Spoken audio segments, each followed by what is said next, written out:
Alhamdulillah, kita bersyukur atas nikmat dan karunia Allah sehingga kita bisa melaksanakan kewajiban-kewajiban kita hingga siang hari ini. Allahumma salli wa sallim ala Sayyidina Muhammadin. Mudah-mudahan Allah senantiasa melimpahkan salawat serta salamnya kepada junjungan kita, panutan kita, Nabi besar Nabi Muhammad sallallahu alaihi wasallam beserta keluarga, para sahabat dan juga pengikut-pengikutnya yang insyaallah kita termasuk di dalamnya. Melalui mimbar yang mulia ini, marilah sama-sama kita tingkatkan takwa kita kepada Allah. Marilah sama-sama kita mentaati Allah dan Rasul-Nya, mengikuti perintah-perintah Allah dan menjauhkan larangan-larangannya. Di antara larangan-larangan Allah adalah larangan untuk berbuat zalim.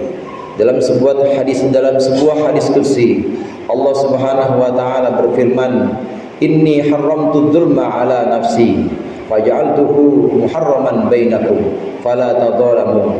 Sesungguhnya aku, kata Allah, mengharamkan sifat zalim pada diriku sendiri. Karenanya aku haramkan sifat zalim ini antara kalian, maka janganlah kalian menzalimi di antara kalian. Hadirin jamaah rahimakumullah, perbuatan zalim bisa dibandingkan atau bisa dilawankan dengan perbuatan adil. Kalau kita tahu adil adalah wad'u syai'i fi mahallihi, adil adalah meletakkan sesuatu pada tempatnya, maka zalim adalah meletakkan sesuatu tidak pada tempatnya. Seseorang yang meletakkan sesuatu pada tempatnya adalah orang yang proporsional, orang yang adil. Ketika dia memakai peci kemudian ditempatkan di kepala, maka ini adalah perbuatan yang adil. Lain halnya dengan orang yang peci ditaruh di bawah, maka ini adalah sesuatu yang zalim. Secara sederhananya seperti itu. Zalim adalah perbuatan meletakkan sesuatu tidak pada tempatnya. Nah, dari sini kezaliman bisa kita bagi menjadi tiga. Yang pertama, ada kezaliman terhadap diri sendiri. Hendaklah kita jangan menzalimi diri kita sendiri, jangan menganiaya diri kita sendiri. Hadirin jamaah rahimakumullah, setiap nikmat yang Allah berikan kepada kita, nikmat-nikmat yang ada dalam seluruh jasmani, dalam badan kita, sesungguhnya adalah anggota-anggota badan yang dimintai pertanggungjawabannya oleh Allah.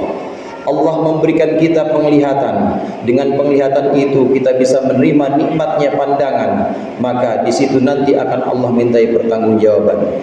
Allah memberikan kita nikmat telinga atau nikmat pendengaran, maka dengan nikmat itu, dengan telinga itu kita bisa melaksanakan, kita bisa mendengarkan hal-hal yang memang bisa kita dengarkan, maka disitulah ada nikmat Allah yang dimintai pertanggungjawaban.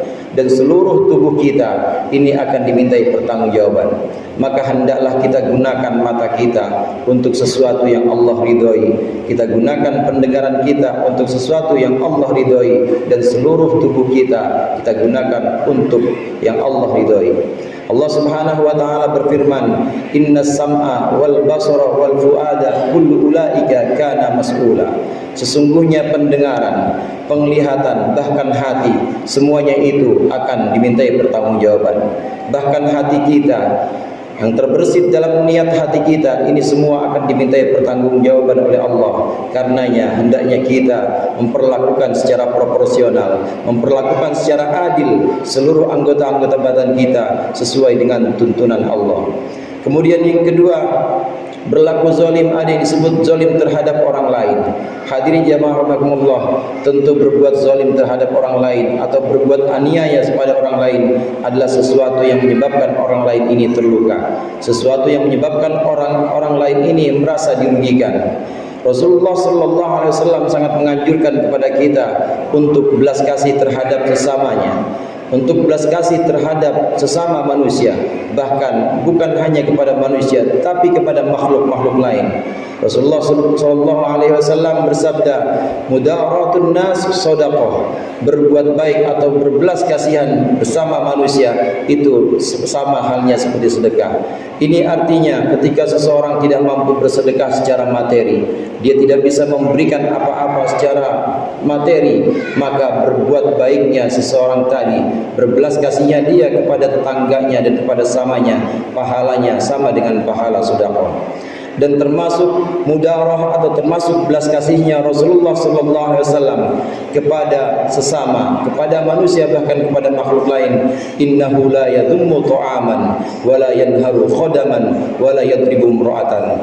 Bahwasannya Rasulullah sallallahu alaihi wasallam tidak pernah mencela makanan. Rasulullah juga tidak pernah membentak pembantunya, dan Rasulullah tidak pernah memukul perempuan. Ini adalah perbuatan-perbuatan adil atau proporsional yang merupakan lawan dari zalim. Hendaknya kita menghindari kezaliman yang berarti menganiaya orang lain.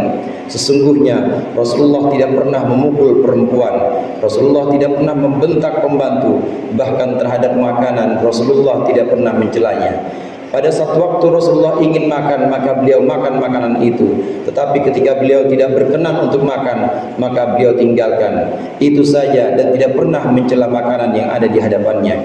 Ini sifat mudarah, sifat mulatafah atau belas kasih Rasulullah kepada manusia, bahkan kepada yang selain manusia. Hendaknya diri kita meneladani Rasulullah dengan menjauhkan sifat zalim atau berbuat aniaya kepada orang lain, kepada pihak lain yang ada di luar diri kita. Kemudian yang ketiga, kezaliman terhadap Allah. Hendaklah kita menjauhkan kezaliman terhadap Allah. Hadirin jamaah rahimakumullah, yang dimaksud jauhkan diri kita berbuat zalim terhadap Allah, hendaklah kita melaksanakan perintah-perintah Allah. Hendaklah kita melakukan tujuan penciptaan kita. Allah Subhanahu wa taala berfirman, "Wa ma khalaqtul jinna wal insa illa liya'budun." Sungguh aku tidak menciptakan jin dan manusia kecuali untuk menyembahku. Hadirin jamaah rahimakumullah, sungguh asal penciptaan kita dan tujuan penciptaan kita adalah untuk menyembah Allah, untuk beribadah kepada Allah. Karenanya apabila kita dalam hidup ini menjauh dari Allah, justru tidak menuruti perintah-perintah Allah, maka kita telah berbuat zalim kepada Allah. Perbuatan zalim kepada Allah ini harus dihindarkan dengan cara kita melaksanakan perintah-perintah Allah, melaksanakan ibadah kepada Allah. Ibadah yang dimaksud di sini baik ibadah zahir maupun ibadah batin. Imam Ibnu Athaillah Sakandari mengatakan, "Mata razaqaka ta'ah wal ghina bihi faqad asbagha ni'amahu 'alaika zahiran wa batinan." Ada dua hal yang membuat kita menerima nikmat yang demikian banyak dari Allah, sehingga kita termasuk orang-orang yang adil atau orang yang tidak zalim. Yang pertama, yaitu ketika Allah memberikan kesempatan untuk kita melaksanakan ibadah-ibadah atau ketaatan. Ketika Allah mentakdirkan kita untuk bisa melaksanakan sholat Jumat, melaksanakan sholat asar, kita melaksanakan puasa Ramadan setahun sekali, maka sesungguhnya ini adalah salah satu nikmat yang sangat besar yang sudah Allah berikan kepada kita. Kemudian yang kedua yang tidak kalah pentingnya, ketika seluruh ibadah-ibadah sudah kita laksanakan, ibadah yang merupakan tujuan dari penciptaan kita ini sudah kita laksanakan, maka yang kedua hendaklah hati kita mempunyai sikap al-ghina bihi, sikap yang merasa cukup hanya dengan Allah saja. Hadirin jamaah rahimakumullah, ketika kita sudah sholat, kemudian kita sudah melaksanakan perintah-perintah Allah yang lain, kita sudah menjauhkan larangan-larangan Allah, kita menjauhkan keharaman-keharamannya, maka hendaklah sikap hati kita dibangun, yakni sikap cukup bersama Allah saja. Betapa banyak orang yang melaksanakan ketaatan, yang sudah bisa menjauhkan larangan-larangan Allah, tapi dia belum merasa cukup dengan Allah saja. Dia masih haus dengan sanjungan, dia masih haus dengan dunia. Ini berarti dia belum Allah berikan nikmat yang kedua.